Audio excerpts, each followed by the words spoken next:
Sot është 10 qershori, dita e shkollës së Vëllezrit Frashi. Njashtu është përvjetori i 4 i panairit të gjuhës, artit, shkencës dhe teknologjisë që organizohet në sallën e sporteve të re në Lipjan. Në këtë vetë, si që thash, është edicioni i 4 i panairit të gjuhës, artit, shkencës dhe teknologjisë, ku në nivel të komunës marrin pjesë 23 shkolla me 120 projekte. Se cila shkollë ka organizu, ka pru projektin e tyre në mënyrë që të garojnë në kuadër të këtyre shkollave.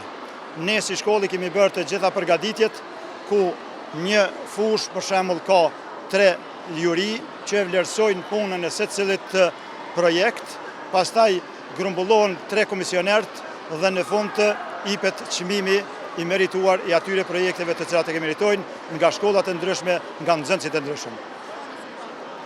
Këto rezultatet presmi jashtëzakonisht rezultate të mira, sepse kemi një përvojë të tillë, sepse ne si shkollë, si Vëllezrit Frashi, kemi marrë pjesë edhe në gara të ndryshme që janë mbajtur jashtë komunës Lipjanit dhe jashtë Kosovës, siç është në Amerikë, në Afrikën e Jugut, sidomos në Tiranë marrë pjesë vazhdimisht çdo vit në ASEF.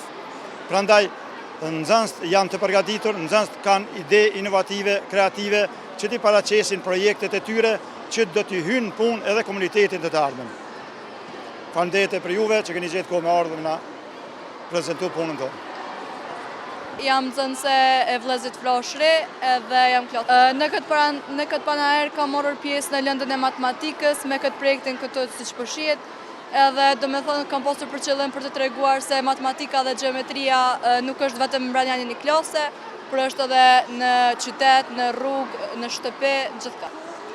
Mund të them që ky projekt na ka marrë për afërsisht 2 javë, edhe ka pasur bashkëpunim me nxënësat e tjerë të klasave të nënta, që pa ndihmën e tyre dhe të arsimtarës nuk shumë. Po sepse nuk është vetëm hera e parë që kemi marrë pjesë nga ky projekt, dhe në këtë panajër kemi marrë pjesë edhe në Tiranë, në Shqipëri, dhe kemi pasur suksese gjithmonë me vendin e parë. Na në këtë projekt e kena marrë temën mënyra të përfitimit të rrymës elektrike, duke marrur parasysh që nevojat për rrymë elektrike rritën çdo ditë dhe ndotja që shkaktohet për prodhimin e rrymës elektrike është e madhe dhe një problem serioz. Na kena vendosur që me marrë këtë temë duke praktikuar mënyra të ndryshme për përfitimin e rrymës elektrike në mënyrat të cilat nuk e ndotin ajrin dhe as tokën. Pra me këtë projekt na synojna që mi frymëzu dhe mi vedisu gjeneratat e reja apo të renjët në disa mënyra të reja të cilat na mujna me përfitu energjinë elektrike dhe mos me ndo tokën. Na për këtij projekti presim që puna jonë mu vlerësu, do me thonë me fitu në i çmim, por për neve nuk është aq me rëndësi çmimi, për neve është me më rëndësi se sa na kena me ndiku të tjerët.